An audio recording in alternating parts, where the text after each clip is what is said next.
Buenas tardes con todos. Buenas tardes con toda la Sociedad Peruana de Cardiología por la invitación a este curso en memoria del doctor Padre Cruz, y de esta manera poder dirigirme a ustedes. Que después de ver toda la tecnología que usan ustedes, suena un tanto aburrido, ¿no? Que no es menos importante, es un tema interesante, como es la doble interrogación, síndrome coronario agudo. En este caso, no tengo ningún conflicto de interés, y nos basaremos grandemente en lo que son las guías y la evidencia. En este cuadro vamos a fijarnos sobre todo en lo que es el síndrome coronario agudo, que es un síndrome coronario agudo, diversos complejos, sobre todo la estrategia por defecto, hemos aprendido la doble interrogación por 12 meses. Durante el tiempo, se fue investigando el uso de monoterapias. En primer lugar, se intentó una monoterapia con aspirina desde los 6 meses en el estudio de SMART Day. Se vio que aumentó la incidencia de infarto, una mejoría en cuanto a riesgo de sangrado. Después se probó con una monoterapia con inhibidores de los 3 meses. En este caso, primero el clopidogrel, Smart Choice. Se vio que había menos riesgo de sangrado, y no había diferencia en cuanto al aumento de diferencia. En 58% de los pacientes eran síndrome coronario agudo. También se intentó el uso de ticagrelor por el estudio Twilight, se vio y el menor riesgo de sangrado sin aumento de desenlaces isquémicos. Una tercera estrategia fue la monoterapia con ticagrelor al síndrome coronario agudo. Al mes del síndrome coronario agudo, fue el estudio Global Leaders, sin diferencias en sangrado ni desenlaces isquémicos. Este tema fue de amplia investigación en los últimos años, desde el año 96 hasta el 2017, cuál era la mejor estrategia con respecto a la antiagregación plaquetaria luego de un síndrome coronario agudo. Tenemos que tener en cuenta, antes de seguir con la exposición, que es muy importante. Una vez que se hace, tenemos el diagnóstico de síndrome coronario agudo y el paciente va a ir a una angioplastia, todos calcular lo que es el precise DAP score, que debe ser realizado al tiempo de la angioplastia coronaria. Muchas veces usan este score, a los 3 meses, 6 meses. No, a los 3 meses, 6 meses. No, este score debe ser realizado al tiempo de la angioplastia coronaria.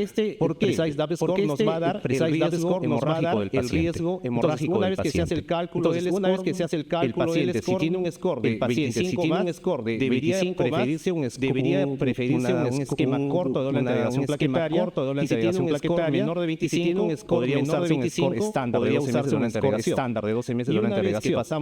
Y una vez que pasamos la doble agregación, podemos usar el DAP score. Podemos usar el DAP después de los 12 meses del evento índice, siempre y cuando haya habido una doble agregación, sin un evento isquémico hemorrágico. Si el DAP score se puede prolongar la doble agregación, y si es de menos de 2, se debe elegir solamente ya la monoterapia con un antiagregante. Y bueno, prosiguiendo tenemos este es el cuadro de uso de antiagregantes en la última guía de la Sociedad Europea de Cardiología del año 2023. Después del síndrome coronario agudo, al final, la doble agregación con un inhibidor potente para subrel ticagrelor, si es que hubiera alguna contraindicación, no tolera, se puede usar clopidogrel, pero la denominación estándar son 12 meses. Pero es lo único que existe, solo hay y que después de esto solamente el DAP score es más de 2, podemos usar más de 2. Tenemos que ver aspirina, la elección estándar 12 meses. Si el paciente tuviera alto riesgo de un de más de 25 puntos, como dijimos, tenemos que buscar una estrategia más corta. La guía no lo decía, si es de muy alto riesgo, el paciente tuvo un sangrado, una hemorragia digestiva, un mes antes de la colocación de stent, no tiene una cirugía que no se puede diferir próximamente, ¿qué estrategia vamos a usar? Entonces, por esto nos preguntamos, ¿por qué es importante darle una doble agregación plaquetaria a nuestro paciente? En primer lugar, porque una vez que colocamos el stent, hay riesgo de trombosis de este. para definir la trombosis de stent tenemos que ver la trombosis de stent, tenemos que ver son iguales, que no todos los stents son iguales, que los stents de primera generación, los stents de primera generación, los que portaban más riesgo de trombosis que los mismos stents metálicos convencionales. Cuando salieron la segunda generación de stents, se vio que estos stents de segunda generación tenían menos riesgo de trombosis, tenían menos trombosis metálicos convencionales. Entonces es importante conocer el tipo de stent que tiene nuestro paciente para saber el riesgo de trombosis de stent. Para saber el riesgo de trombosis de stent que tiene el paciente. Y además de la trombosis de stent, tenemos que ver también la incidencia de eventos cardiovasculares recurrentes. Porque una vez que uno ha tenido el evento índice, ve en el transcurrir de los días, en el transcurrir de los días, el evento cardiovascular recurrente sigue aumentando, no es que sigue aumentando, no es que incluso ese aumento es mayor en el grupo de pacientes mayores de 80 años. Pacientes mayores de 80 años. Y cuando nos vamos más allá del año, 2 años, 3 años, 4 años, 2 años, 3 años, 4 años, eventos cardiovasculares recurrentes continúa aumentando. Es un poco, bueno, llama la atención, ¿no?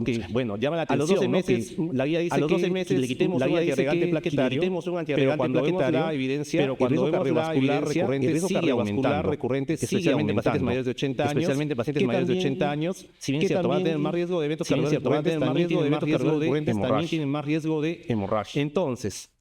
Entonces, solamente para tener como estudios más fuertes con respecto al uso de la antiagregante, el Cure solamente mostró que agregar un segundo antiagregante disminuía la tasa de evento cardiovascular, mostraron que aumentar la potencia de integración disminuía la tasa de eventos cardiovasculares. Ahora, ya que vimos los scores de riesgo hemorrágico, la posibilidad de trombosis de stents, tenemos que ver la posibilidad de eventos recurrentes, tenemos que ver cortos de tratamiento que como mencionamos se deben considerar cuando el prescriptor sea mayor o igual de 25 puntos. Tenemos acá varios estudios que trataron de investigar este punto de tener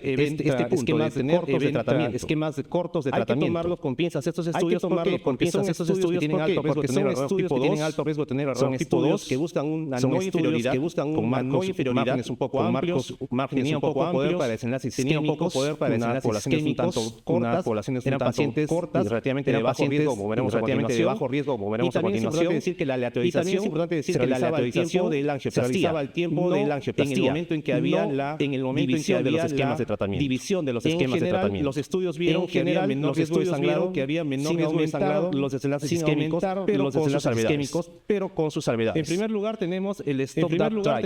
En este caso es un estudio multicéntrico de solo un brazo realizado en Japón, con stent de segunda generación, que le liberaban everolimus.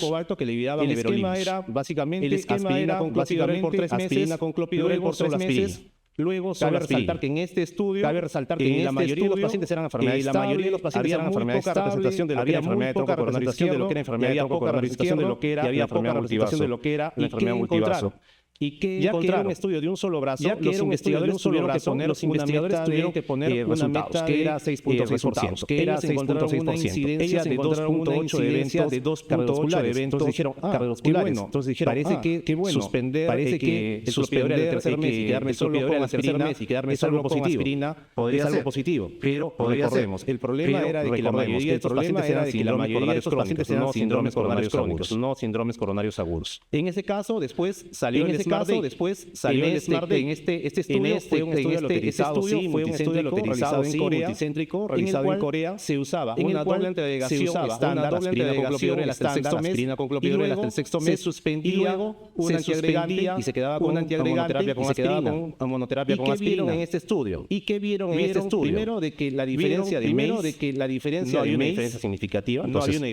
Podía darse aspirina, clopidogrel aparentemente, y el riesgo de sangrado tampoco tenía algo significativo, tenía una P de 0.09. Los investigadores dijeron que había cierta tendencia a disminuir los eventos hemorrágicos, pero no alcanzaba la significancia estadística. Cuando lo vuelven a replantear a partir del sexto mes, tampoco había diferencia significativa en cuando examinan el subgrupo, específicamente de infarto había una diferencia, aumentaba el riesgo de infarto de miocardio en el subgrupo que tenía, solo quedaba con aspirina. aspirina. No era Entonces, idea muy buena dejarlo con monoterapia con aspirina en pacientes que tuvieran terapia coronario pacientes que tuvieran síndrome coronario agudo. Esto es lo mismo, solo que a partir del sexto mes, a partir del cual se hace la diferencia entre tratamiento, la diferencia entre significancia estadística es salió para esto después el Smart Choice.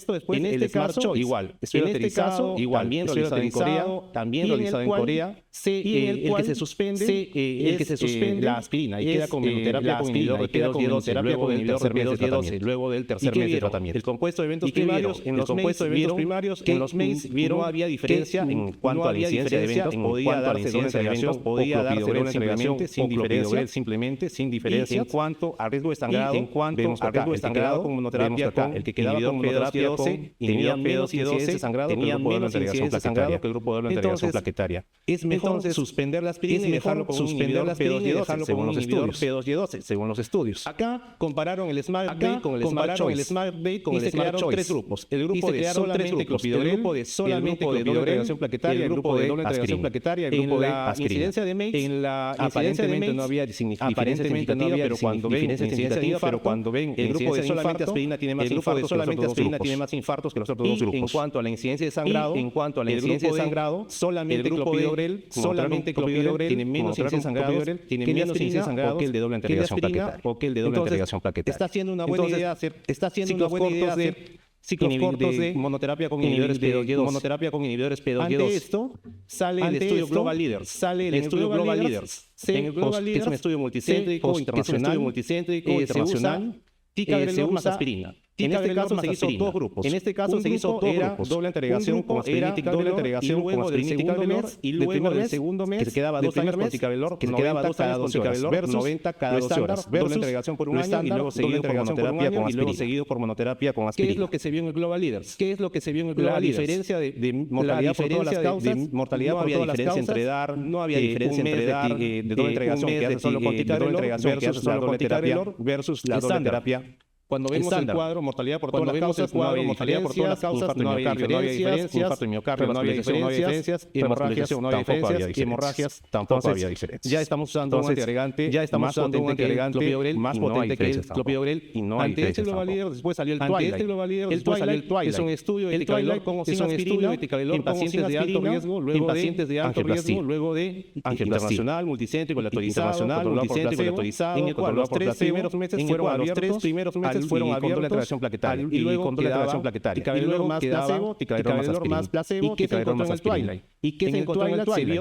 En el Twilight había una diferencia significativa a la incidencia de sangrados. A la incidencia de ticagrelor con placebo sangraba menos que el doble terapia. En cuanto a mortalidad por cualquier causa, no había diferencia significativa. No había diferencia entre versus doble terapia antiplaquetaria.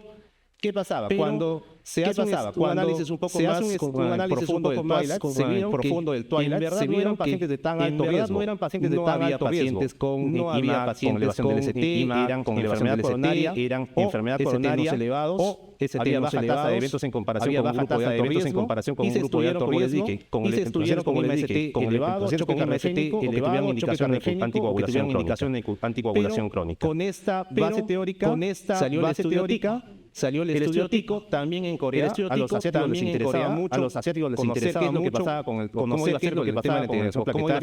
de integración plaquetaria, este grupo sí, pacientes post-síndrome coronario agudo, tanto ST elevado como ST no elevado de segunda generación. Se excluyeron pacientes con alto riesgo de sangrado. ¿Y qué encontró en el estudio TICO? Que luego de 3 meses de doble integración plaquetaria de investigación, el grupo de investigación vio que había una diferencia significativa en la incidencia de clínicos adversos netos, una combinación de tanto los eventos isquémicos como los eventos hemorrágicos. Entonces, después del grupo de solo monoterapia, el grupo de solo monoterapia, significativamente hablando, del grupo con doble integración plaquetaria. Cuando se hace la evaluación estadística, luego de la evaluación estadística, luego de la diferencia es aún mayor con alta significancia estadística. Entonces, sí sirve.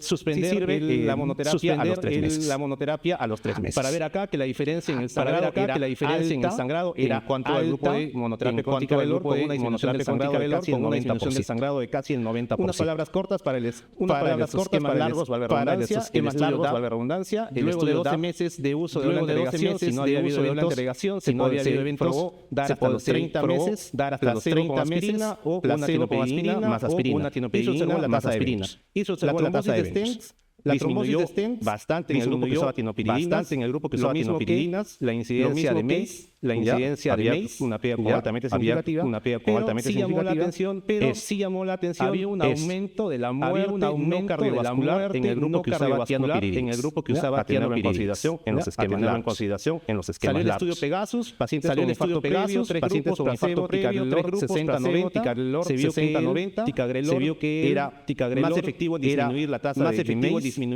de MACE con un perfil de seguridad en el uso de ticagrelor de 60 miligramos.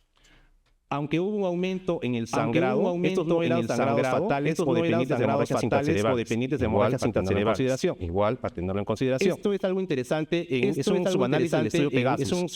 Si queremos obtener el beneficio de prolongar la doble entregación plaquetaria, lo ideal es que el paciente cumple el año de doble entregación, debemos pasarlo a la estrategia Pegasus, una separación de menos de 30 días. Esperamos más de 30 días para pasarlo al esquema Pegasus, prolongar la agregación plaquetaria se pierde. A tenerlo en consideración. Finalmente, este es un metaanálisis reciente. No es doble entregación, pero se comparó el uso de clopidogrel versus aspirina para prevención secundaria en pacientes con enfermedad cardiovascular establecida, en el cual se hacía un seguimiento de hasta 5.5 años en 7 estudios. Que el uso de clopidogrel disminuía de forma significativa la tasa de eventos de MACE, especialmente a costa de eventos de infarto miocardio y en cuanto a la incidencia de hemorragias, dar clopidogrel o dar clopidogrel o dar exactamente lo mismo en cuanto a la incidencia de hemorragias mayores. Ahora, ya casi para acabar, síndrome coronario agudo, vemos este cuadro. Hacemos un más de 25 puntos, 1 a 3 meses de doble entregación, según tiene menos de 25 puntos, no tiene menos de 25 puntos, doble entregación. Si después de los 12 meses no tuvo un evento o hemorrágico isquémico o hemorrágico agudo, si es menos de 2 puntos, detenemos la doble entregación, que se queda con un solo integrante, más de 2 puntos, continúa, si tiene más de 2 puntos, hasta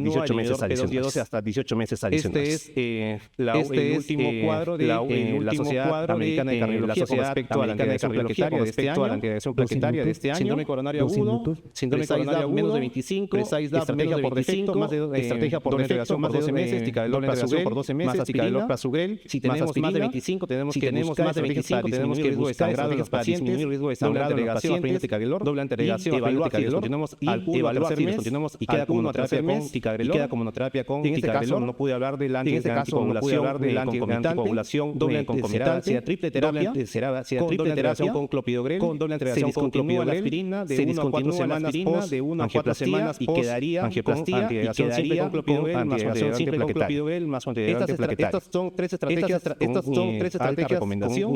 Acá la recomendación disminuye. Esto es una desescalar la potencia de antiagregante después del primer mes, un cambio de ticagrelor por clopidogrel. Idealmente deberían hacerse pruebas de reactividad plaquetaria. No siempre se pueden hacer. De muy alto riesgo, pacientes de integración plaquetaria, luego de integración plaquetaria, se detiene o la aspirina o el inhibidor P2Y12 y queda como monoterapia con aspirina, inhibidor P2Y12. Conclusiones. El riesgo isquémico y hemorrágico suelen ir de la mano en estos pacientes. Se necesita un análisis objetivo. La duración de la integración plaquetaria debe individualizarse los esquemas con inhibidores P2 y los esquemas con inhibidores P2 y hemos visto que la aspirina en monoterapia. Es importante realizar pruebas de reactividad plaquetaria y que ofrece una alternativa para toma de decisiones, sobre todo en desescalar la potencia antiplaquetaria. Eso sería todo. Muchas gracias.